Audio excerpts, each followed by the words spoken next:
I am Cooper, 64 years old, retired military veteran and construction engineer. The words still echo in my mind from last Thanksgiving, when my daughter Amanda looked me straight in the eyes and said, "Dad, you know what would be the best gift for us the day when you're gone?" After 40 years of breaking my back to provide for my family, sacrificing everything, those words cut deeper than any knife. So I decided to give her exactly what she wanted. I disappeared. Before I tell you what happened that changed everything, let me know where you're watching from. If my story resonates with you, please hit that like button and subscribe to hear more stories like mine. My story begins long before that fateful Thanksgiving. After serving in the military for 8 years, I met Susan at a friend's barbecue in the summer of 1987. She had the most beautiful smile I had ever seen, and within a year, we were married. Amanda was born in 1989, and Tyler followed 2 years later. I was over the moon with happiness, finally having the family I had always dreamed of. But raising a family in America is expensive, and I was determined to give them everything I never had growing up. My own father had struggled with odd jobs, and we often barely made ends meet. I swore my children would never know that kind of insecurity. I took a job with a major construction company, working my way up from foreman to project manager to senior engineer. The pay was good, but the hours were brutal. 60 to 70-hour weeks were normal, and sometimes during big projects, I would barely see my family for days at a time. "Daddy has to work" became a phrase my children heard too often. I missed school plays, baseball games, and dance recitals. Each time I convinced myself it was worth it, because I was providing them with a beautiful home in a safe neighborhood, the best schools and college funds that would ensure their futures. Susan supported me at first. She understood the sacrifices we were making for our future. But as the years passed, something changed. The emotional connection between us began to fade. Our conversations became more about logistics and bills than hopes and dreams. I would come home exhausted, and she would be distant already in bed or absorbed in a television show. "We never talk anymore," she said one night after I had missed our anniversary dinner due to an emergency at a job site. "The kids barely know you." "I am doing this for us," I replied, too tired to have the argument again. "For their future. They need a father now, not just a future," she said, turning away from me in bed. I knew she was right, but I did not know how to change. The pressure to provide to secure their future had become my entire identity. Without it, who was I? As Amanda entered her teenage years, she grew more distant. The sweet little girl who once ran to the door when I came home was replaced by a sullen teenager who barely acknowledged my presence. I told myself it was normal, just a phase all teenagers go through. When she left for college at UCLA, I hoped our relationship would improve. Adult to adult, we might find common ground again. But during her visits home, she seemed more interested in her phone than in conversation with me. Then she met James during her senior year. He came from a wealthy family and worked in finance. They married just 6 months after graduation in an extravagant ceremony that his parents largely paid for. I offered to contribute, but Amanda said, "It is okay, Dad. James's family has it covered." The way she said it made me feel like my money was somehow as valuable than theirs. They bought a large house in an exclusive neighborhood. Whenever I visited, I felt out of place among their expensive furniture and art.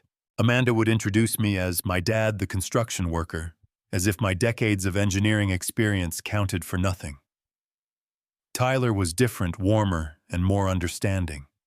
He studied engineering like me and would call occasionally to ask for advice. But after he married Heather, things changed.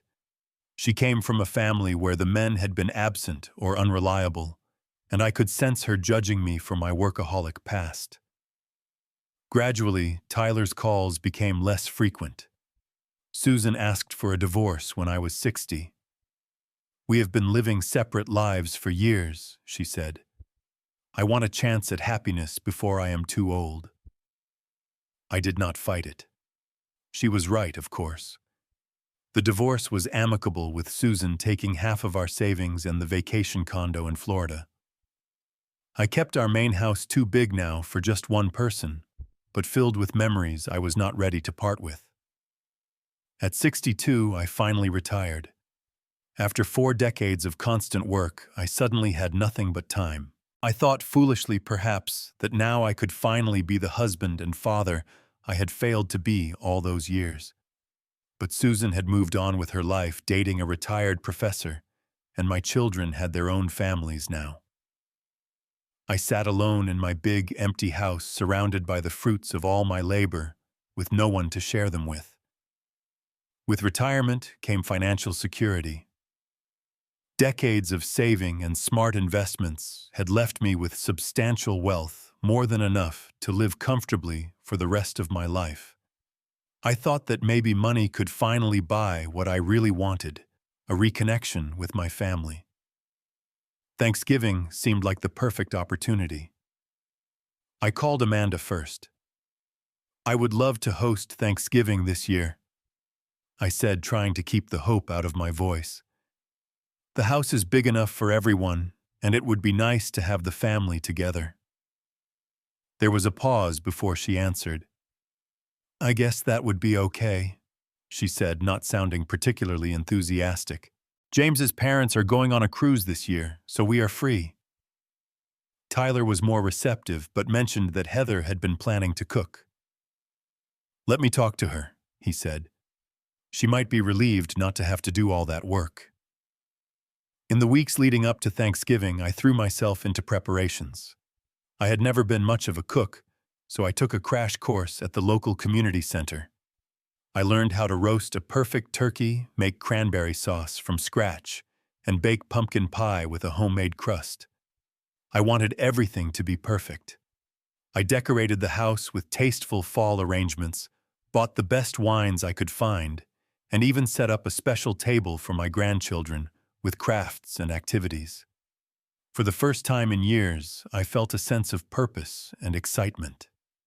The morning of Thanksgiving, I woke up at 5 a.m. to start cooking. By the time the doorbell rang at 1 p.m., the house was filled with delicious aromas, and I was exhausted but happy. Amanda arrived first with James and their 2 children, Emma 10 and Jack 8. She gave me a brief, stiff hug and immediately began criticizing the decorations. Those centerpieces are a bit much, Dad, she said, looking at the elaborate arrangements I had spent hours on. And is that the same furniture from when I was a kid?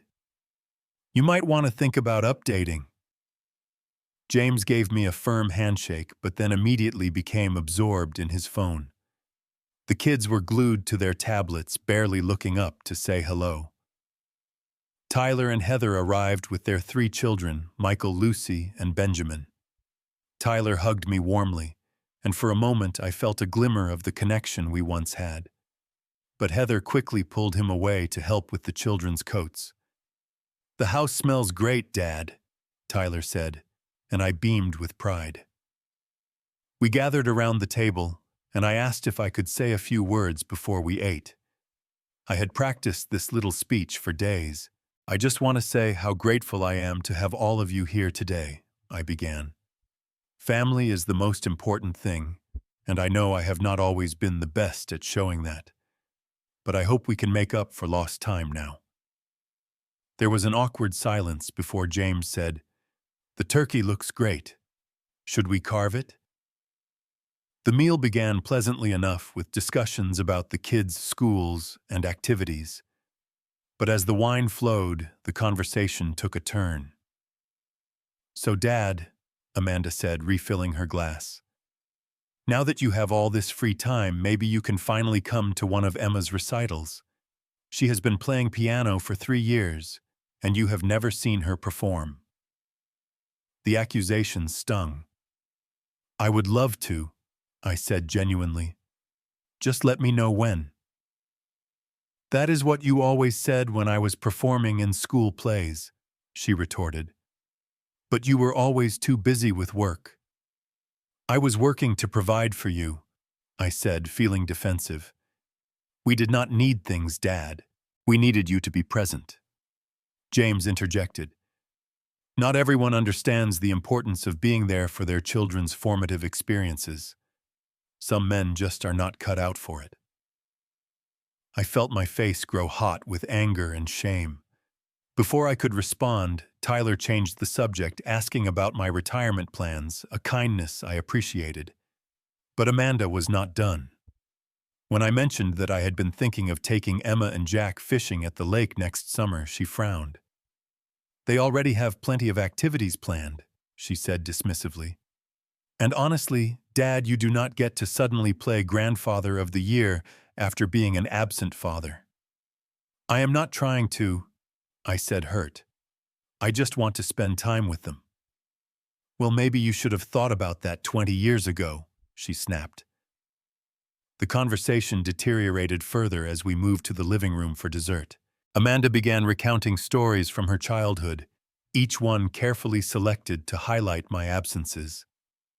Remember when you missed my high school graduation because of that project in Dallas, she said. Mom had to take all the photos alone. I remembered. The client had threatened to pull out of a multi-million-dollar deal if I did not personally oversee the final inspections. The bonus from that project had paid for Amanda's first year of college.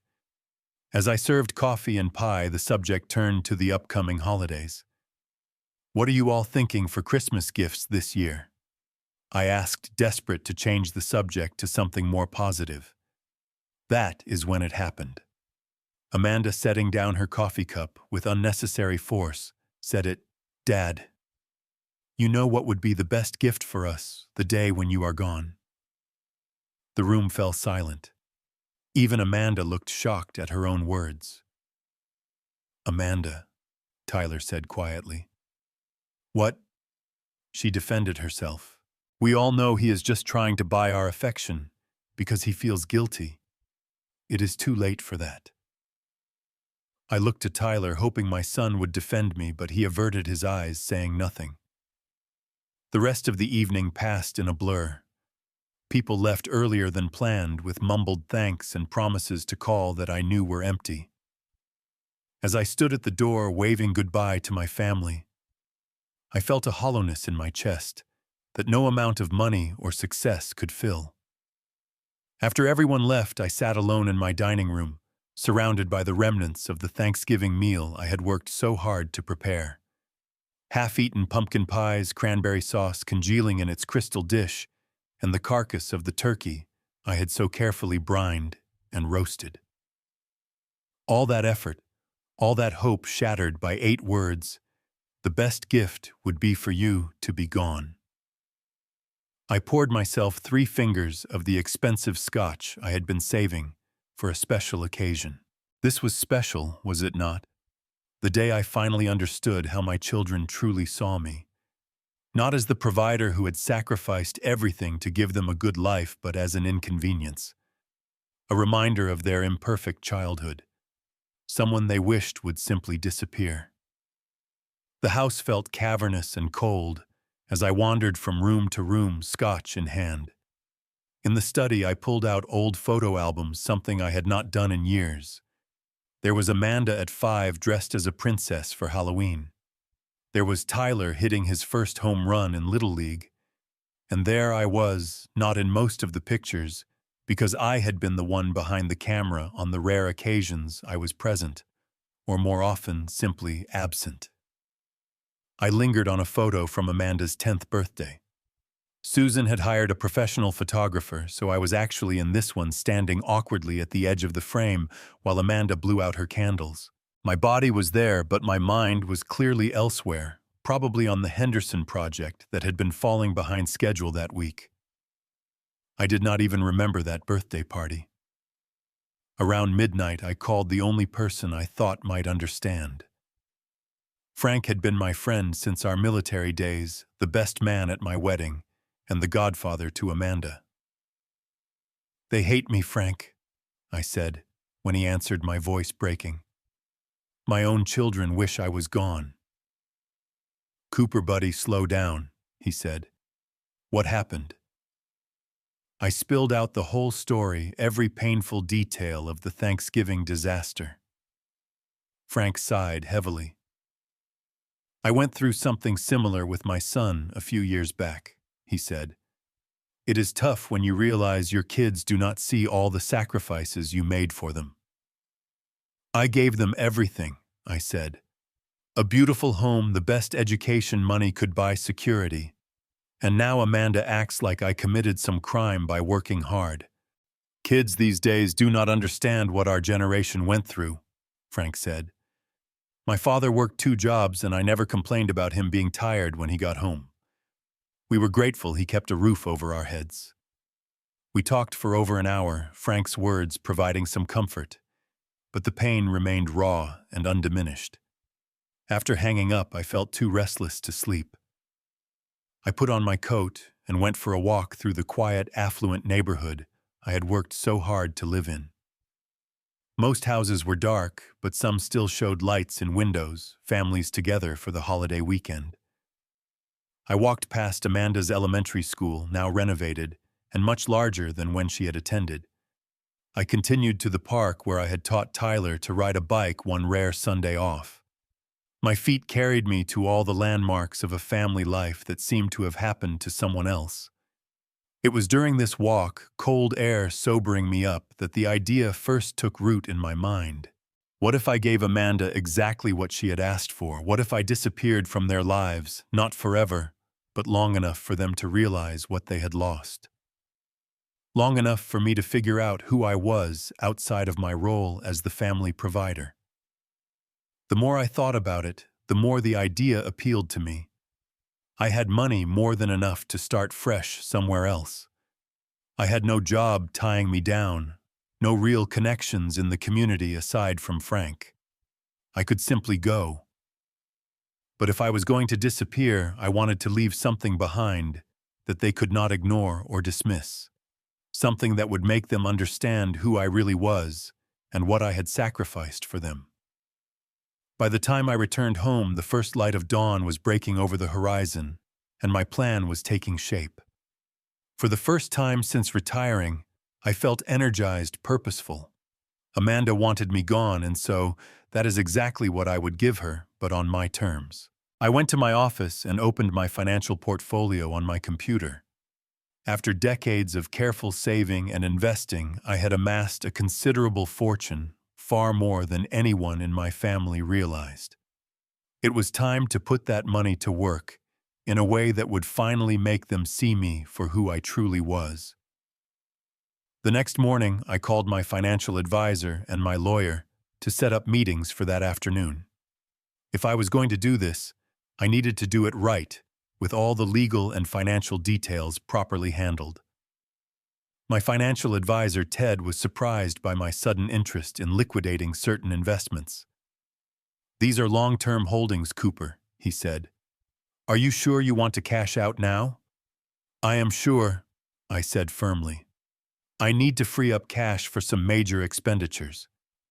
"May I ask what kind of expenditures? Maybe there is a more tax-efficient way to achieve your goals." I trusted Ted, so I gave him a simplified version of my plan. He looked at me for a long moment, then nodded slowly. "I understand," he said. "Let us make this happen with minimal tax implications."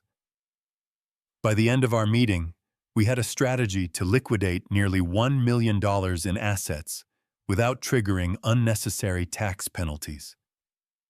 My lawyer, Patricia, was equally surprised, but more concerned about the legal ramifications of my plan. "You want to pay off their mortgages and debts without telling them first?" she asked. "While that is certainly generous, there could be gift tax implications, and you should consider whether they might see this as overstepping boundaries." "I have never been good at boundaries," I admitted, "but I want to do this right legally and financially." Patricia helped me set up the necessary paperwork, including a new will and power of attorney documents, with Frank named as my executor and agent. "What about your current will?" she asked. "Amanda and Tyler are your primary beneficiaries." "They still will be," I said, "but I want to make some changes to how my estate would be distributed." Over the next week, I did my research. I was shocked to discover how much financial trouble both my children were in, despite their apparent affluence. Amanda and James lived in a beautiful 5-bedroom house in one of the most expensive neighborhoods in the city. The mortgage on that house was staggering, over $800,000, with payments that must have stretched even James's considerable salary to the limit. They also had substantial credit card debt and loans for their luxury cars. Tyler and Heather's situation was different, but equally troubling. Their mortgage was more reasonable, but they had maxed out multiple credit cards and taken out significant loans to pay for private school for all 3 of their children. They were also still paying off Tyler's student loans from his engineering degree. All told, my children were about $1.5 million in debt, living paycheck to paycheck, despite their upper-middle-class incomes. The irony was not lost on me. I had worked myself to exhaustion to provide for them, and now they were drowning in debt to maintain lifestyles they could not afford. I decided to pay it all off. Every penny. The mortgages, the car loans, the credit cards, the student loans. I would free them from the financial burdens they had created for themselves, even as I freed myself from the emotional burden of their resentment. In addition to the debt payments, I prepared special gifts for each family member, things that had meaning beyond their monetary value. For Amanda, I found the journal I had kept sporadically during her childhood, recording my thoughts and dreams for her future. I had never shown it to her, too embarrassed by my inconsistent entries and unpolished writing.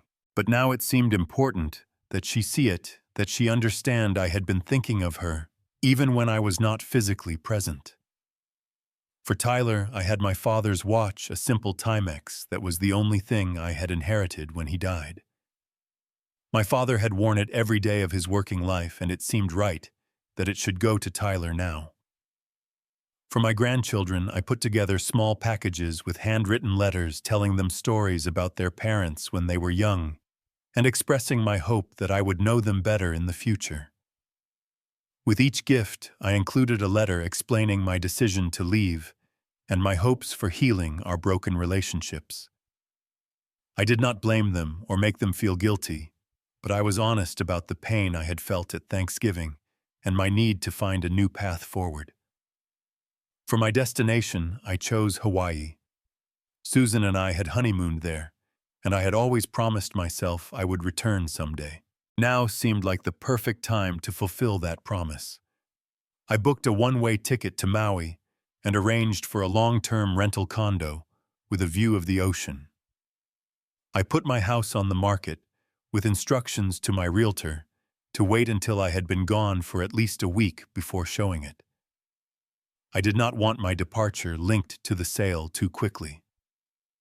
As the pieces of my plan fell into place, I felt a strange mix of emotions. Sadness at the broken relationships that had driven me to this point, anxiety about starting over at my age, but also increasingly a sense of liberation and possibility. For the first time in decades, I was making a decision solely for myself, not for anyone else's security or future. It felt selfish and yet also essential to my survival. The night before my departure, I sat on my back porch watching the stars, wondering if I was making a terrible mistake. But then I remembered Amanda's words, the coldness in her eyes, and I knew I had to go through with it. Sometimes a clean break was the only way to heal properly. On the morning of my departure, I woke before dawn, a lifetime habit from construction sites that I had never been able to break even in retirement. I made coffee and walked through each room of my house, saying a silent goodbye to the life I had built. I had spent the previous day wrapping each gift and writing final notes to attach to the packages.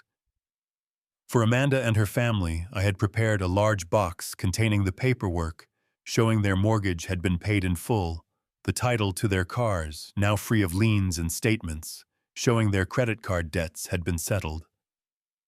Alongside these documents was my journal and a letter explaining my decision to leave. The letter was the hardest thing I had ever written. I started and restarted it dozens of times, torn between expressing my hurt and not wanting to make Amanda feel guilty. The final version was honest, but not accusatory. Dear Amanda, by the time you read this, I will be gone just as you wished. I want you to know that I heard you at Thanksgiving, not just the words you said in anger, but the years of pain behind them. I failed you as a father in many ways. I was physically absent for too many important moments, believing that providing financially was enough. It was not, and for that I am truly sorry. I have paid off your mortgage and other debts as a final act of providing for you, though I now understand that what you needed from me was never financial security. I hope this gift relieves some pressure and gives you and James more freedom to focus on what truly matters: time with Emma and Jack. The journal enclosed contains thoughts I wrote down throughout your childhood. The entries are sporadic because work often consumed me, but I want you to know that even when I was not there, you were in my thoughts and heart. I am not disappearing forever. I need time to figure out who I am beyond the role of provider that defined me for so long. And perhaps you need time to decide if you want me in your life at all. If and when you do, you will know where to find me. With love always, Dad. For Tyler and his family, I prepared a similar package documents showing their mortgage and debts paid off, my father's watch in its original worn leather case, and a letter expressing similar sentiments, but tailored to our unique relationship. I loaded these packages into my car and drove first to Amanda's house. It was early, not yet 7 a.m., and the house was quiet, the family still asleep. I placed the box on the front porch, rang the doorbell, and quickly returned to my car, driving away before anyone answered. At Tyler's house, I did the same heart-pounding as I rang the bell and hurried back to my vehicle. The drive to the airport felt surreal. I half expected to turn around at any moment, to abandon this drastic plan, and return to my empty house and the strained family gatherings that had become my life. But something propelled me forward, a need for resolution that could only come from this clean break. At the airport, I checked my single suitcase, my life distilled down to the essentials I would need to start over. As I waited to board my flight to Maui, I turned off my phone symbolically, cutting the last tether to my old life. The flight was long, nearly 9 hours, with a connection in Los Angeles. I spent most of it looking out the window at the clouds below, thinking about all the years I had spent climbing the corporate ladder, accumulating wealth that had ultimately failed to buy what I truly wanted: the love and respect of my children. When we landed in Maui, the humid flower-scented air hit me as I exited the airport. I collected my rental car, a modest sedan that would suit my new simplified life, and drove to the condo I had rented in Kihei, a small beach town on the southwest shore of the island. The condo was simple but comfortable, with a lanai overlooking the ocean. I unpacked my few belongings and sat on the lanai watching the sunset paint the sky in shades of orange and pink. For the first time in as long as I could remember, I had nowhere to be, no one depending on me, no project deadline looming. The freedom was both exhilarating and terrifying. I had decided to leave my phone off for at least a week, to give myself time to adjust to my new reality, and to give my children time to process my departure. I knew they would be shocked, perhaps angry, possibly even worried when they could not reach me. But I needed this clean break, this silent period, to find my footing in a new life. That night, I fell asleep to the sound of waves crashing on the shore, a sound so different from the suburban silence of my old bedroom. I slept more deeply than I had in years. I can only imagine what happened back home when Amanda and Tyler discovered my gifts. Based on the messages I later found on my phone, And what they eventually told me, it went something like this. Amanda was getting ready for work when she heard the doorbell ring that morning. Annoyed by the early hour, she opened the front door to find my package. Confusion gave way to concern when she saw it was from me.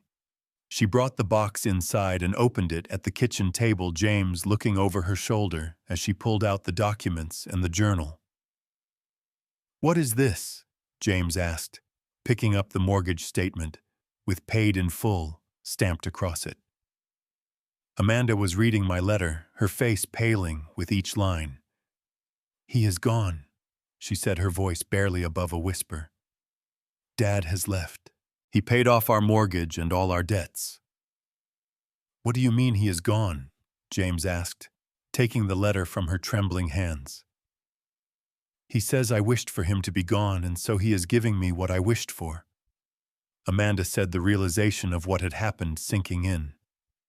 "Oh God, what have I done?" She tried calling my cell phone immediately, but it went straight to voicemail. She then called the house with the same result.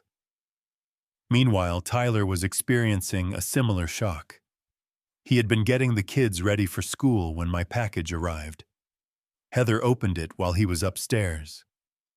"Tyler," she called, her voice urgent, "you need to see this."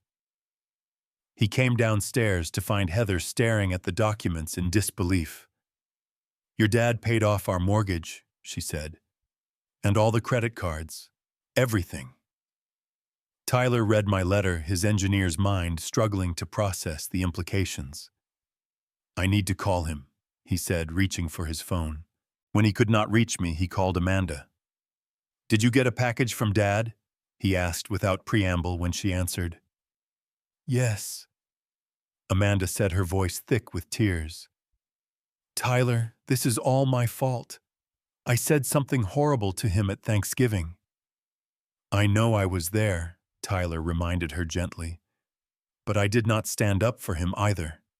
We are both to blame." They agreed to meet at my house to see if I was there. When they arrived, they found the house empty, with a note on the door from my realtor explaining that the property was now on the market and that I had left instructions for him to handle everything. Amanda broke down in the driveway, the full impact of what had happened hitting her all at once. "I did not mean it," she sobbed. "I did not want him gone. I was just angry and hurt." Tyler put his arm around his sister, his own eyes wet with tears. "I know," he said. "We need to find him." They spent the day calling everyone they could think of who might know where I had gone. They called my former colleagues, neighbors, even Susan, but no one had any information. I had been careful to keep my plans private, sharing them only with Frank, who was sworn to secrecy. That evening, they gathered at Amanda's house with their spouses to figure out what to do next. "I cannot believe he paid off all our debts," Heather said, still in shock. "That must have cost him over $1 million. "He must have been saving for decades," James said, a new respect in his voice. "I had no idea he had that kind of money." "Because all you saw was an old construction worker," Amanda said bitterly. "Not the successful engineer who put me through college without loans and helped us with the down payment on this house that I have been so ungrateful for." Amanda had been reading my journal throughout the day, discovering entries that revealed a side of me she had never known. One from her 8th birthday described how I had taken a red-eye flight home from a job in Seattle, rushing to make it in time for her party, only to arrive and find her disappointed that I had missed the previous day's cake baking, which I had never known was important to her. "He tried so hard," Amanda said, showing Tyler an entry. "He just did not know how to be the kind of father we needed. And we never told him, we just pulled away." Tyler nodded, turning my father's watch over in his hands. "We have to find him," he said. "We have to make this right." Life in Hawaii settled into a peaceful routine. Each morning I woke early and walked on the beach as the sun rose.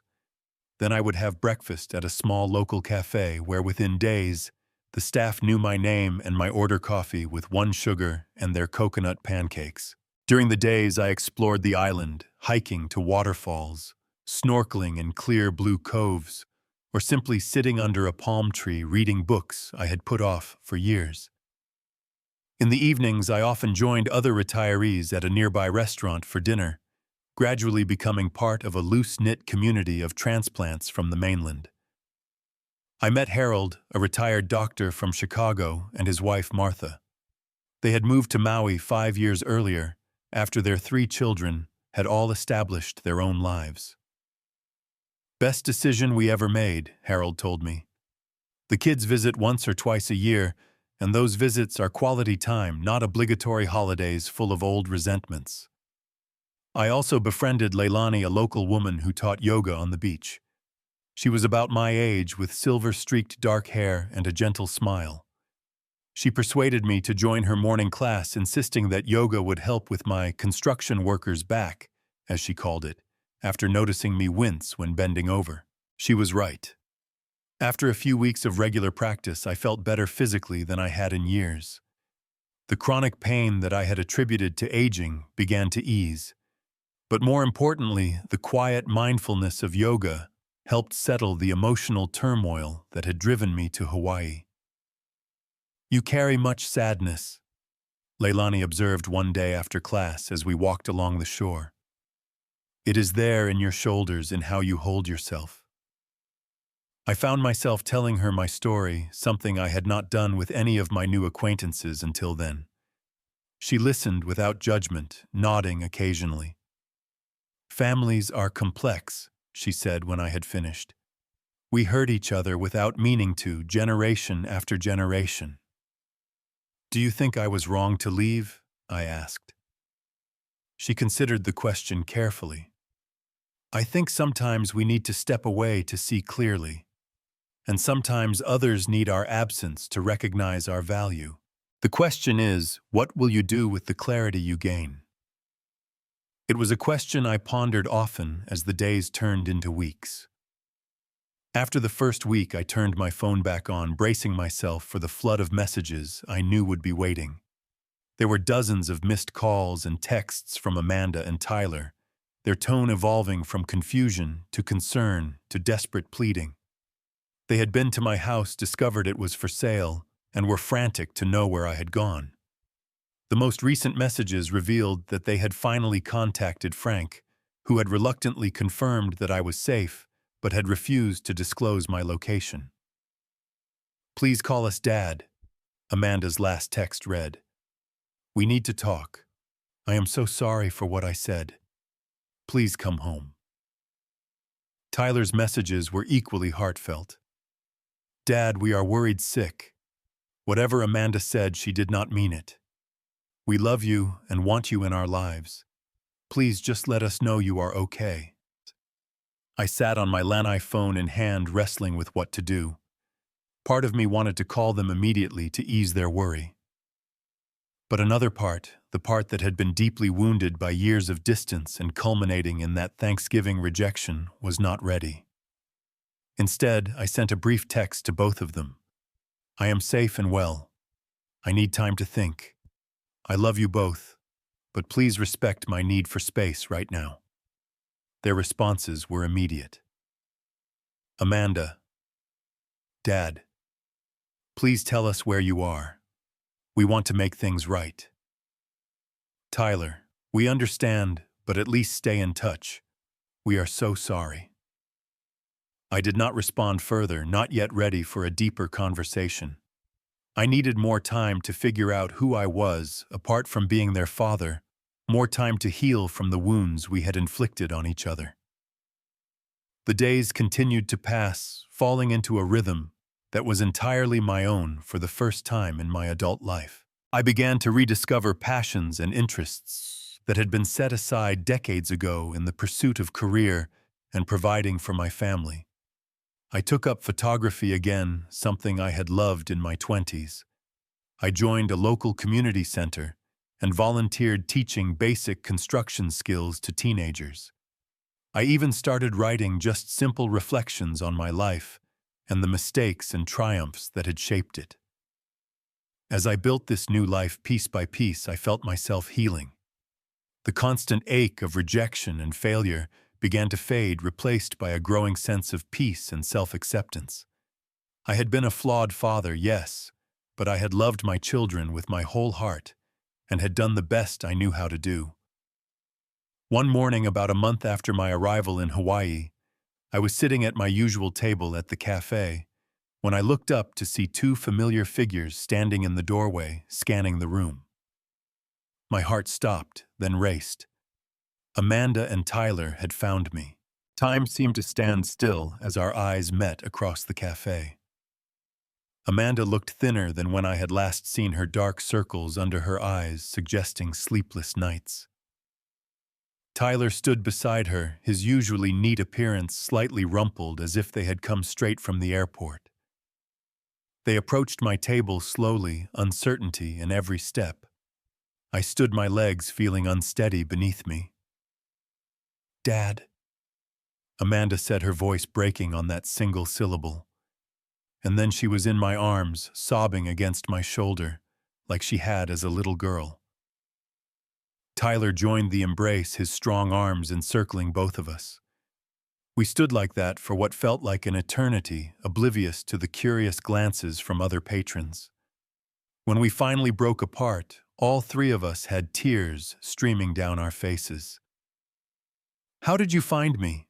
I asked, gesturing for them to sit. "Frank finally broke down and told us you were in Maui," Tyler explained. "But he did not know exactly where. We have been going to every hotel and rental office on the island, showing your picture. The woman at the condo office recognized you and told us you come here every morning." I nodded, making a mental note to both thank and scold Frank later. "I am sorry for worrying you," I said. "I needed time to think." "We are the ones who should apologize," Amanda said, reaching across the table to take my hand. "What I said at Thanksgiving. I did not mean it, Dad. I was angry and hurt about the past, and I lashed out in the worst possible way." "And I should have defended you," Tyler added. I knew Amanda was wrong, but I sat there silently. "We have both been terrible to you." I sighed, feeling the weight of years of misunderstandings. "I was not a perfect father," I admitted. "I missed so much because I was working, trying to give you the security I never had growing up. I thought that was what you needed from me." "We needed you," Amanda said simply. "Not the things your money could buy. Just you." "I understand that now," I said. "But it has taken me 64 years and a one-way ticket to Hawaii to figure it out." We moved from the cafe to my condo, where we continued to talk for hours more honestly than we ever had before. Amanda told me how she had felt abandoned as a child, how she had interpreted my absence as a lack of interest in her life. Tyler explained how he had tried to be the peacemaker, never expressing his own hurt, for fear of adding to the family tension. I shared my own perspective, how I had been raised to believe that a man's worth was measured by his ability to provide, how I had never learned a different way to express love. "When I read your journal," Amanda said, "I finally understood. There is an entry from my high school graduation about how proud you were of me, but how you felt like you had missed so much and did not know how to connect anymore." I remembered writing that entry sitting in my hotel room in Dallas after the project meeting that had kept me from attending her graduation ceremony. The guilt and regret had been overwhelming. "I never knew how to tell you how I felt," I said. "It seemed easier to just keep working, keep providing, than to face the distance that had grown between us. And then I made it worse by telling you to go away," Amanda said, fresh tears falling. "When we found the packages you left, when we realized what you had done for us, it was like being hit by lightning. We finally saw everything you had sacrificed for us and how we had thrown it back in your face. The mortgage payoff was—" Tyler shook his head, still amazed. "Dad, that was life-changing for us. Heather and I have been able to put money aside for the kids' college funds now. We are finally not living paycheck to paycheck. That is all I ever wanted, I said. For you to have security opportunities, freedom from the financial stress I saw my parents endure. But at what cost to you? Amanda asked gently. You worked yourself to exhaustion for decades, missed out on so much joy, and then we rejected you when you finally had time for us. It was my choice, I said firmly. I would make the same sacrifices again. What I would change is how I communicated with you both. I should have made sure you knew that every hour I spent away from you was torture, that I thought about you constantly. By evening, exhaustion had set in, emotional and physical. They had flown all night to find me, and I suggested they get some rest at their hotel and return in the morning. But neither wanted to leave. We just found you, Tyler said. We are not going anywhere. I made up the sofa bed for them to share, like they had sometimes as children during thunderstorms. As I bid them good night, Amanda caught my hand. Promise you will still be here in the morning, she said, only half joking. Promise you will not disappear again. I promise, I said, squeezing her hand. I am not going anywhere. That night I lay awake for hours processing the day's emotional reunions and revelations. For so long I had carried the belief that my children did not want me in their lives, that all my sacrifices had been for nothing. Now I understood that they had been carrying their own painful beliefs, that my absence had been interpreted as disinterest rather than devotion. We had all been wrong, and we had all been hurt. But now we had a chance to start again, to build something new from the ashes of our misunderstandings. The next morning I woke to the smell of coffee brewing. I found Amanda in the kitchen searching through cabinets for mugs. Second cabinet on the left. I directed her, amazed at how natural it felt to have her in my space, as if the years of distance had momentarily vanished.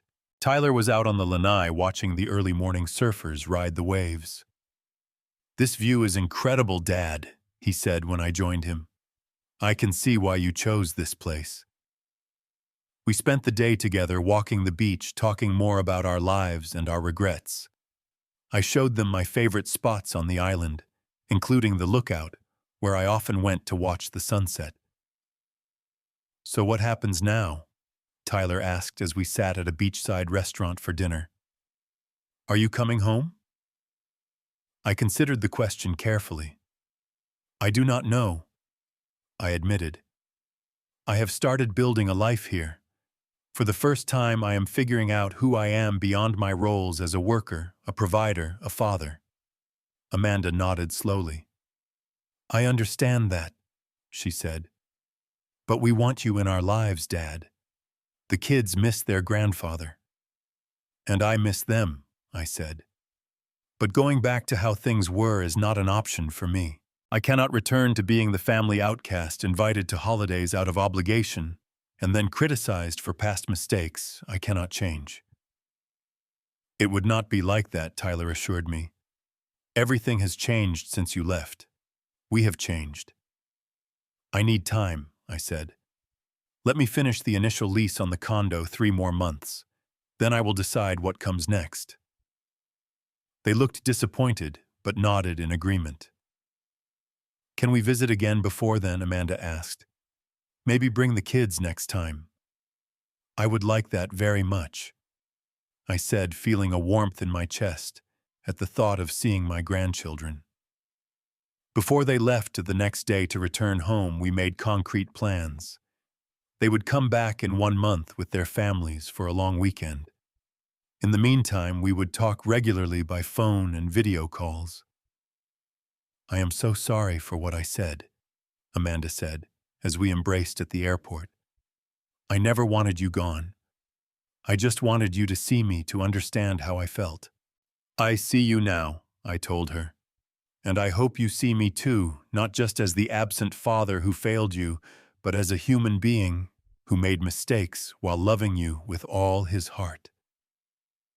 I do, Dad, she said, tears flowing freely. I really do. After they left, I returned to my condo feeling both emotionally drained and strangely energized. The painful honesty of the past 2 days had cleared away decades of misunderstandings and resentments. For the first time in years, perhaps ever, I felt truly known and understood by my children. Over the next weeks and months, true to our agreement, we spoke often. I had video calls with my grandchildren, who were excited about their upcoming trip to visit Grandpa's beach house. I started a group text thread where we shared daily updates and photos, creating a connection that had never existed before. Amanda sent me videos of Emma's piano recitals, and I watched them with genuine interest, offering specific praise and encouragement. Tyler called for advice on a home renovation project, valuing my expertise in a way he never had before. When they visited with their families, it was chaotic and wonderful. The grandchildren loved the beach, and I taught them to build sandcastles and spot sea turtles. James and I found common ground, discussing investment strategies, and Heather thanked me repeatedly for the financial freedom the debt payoff had given them. We are putting all 3 kids through college without loans, she told me. You have changed their futures. By the end of my 3-month lease, I had made my decision. I would not return to my old life and house, but I would split my time between Hawaii and a new, smaller condo closer to both my children's homes. I would spend summers and holidays near them, and the rest of the year in my island paradise. It is the best of both worlds, I explained when I told them my plan. I keep the independence and peace I have found here, but I also get to be present in your lives in a meaningful way. They embraced the idea enthusiastically, already planning holiday gatherings and summer activities with the grandchildren. 1 year after that fateful Thanksgiving, when Amanda had wished me gone, we gathered again for the holiday, this time at a rented beach house in Hawaii. As we sat around the table, Amanda raised her glass for a toast. To Dad, she said, her eyes meeting mine. Thank you for giving us the gift we did not know we needed, the chance to realize what truly matters. We are so grateful you are here with us now. I would not be anywhere else, I said, looking around at the family that had been broken and was now healing day by day, conversation by conversation. That night, as I watched the sun set from the lanai, Tyler joined me. You know, Dad, he said quietly, it is ironic that you had to leave for us to finally find each other. I nodded, understanding exactly what he meant. Sometimes the greatest gift you can give someone is exactly what they ask for, even if it is not what they truly want. In the end, my absence taught us all what my presence never could. I have been thinking a lot about family lately, and what makes relationships work or fail. Have you ever had to take a drastic step back from someone you love to help them see your value? Or has someone's absence made you realize how much you needed them? Share your story in the comments below. And if this resonated with you, please hit that like button, subscribe, and share with someone who might need to hear it today. Life is too short for misunderstandings to keep us apart from the ones we love. Thank you for listening, and I wish you healing in all your relationships.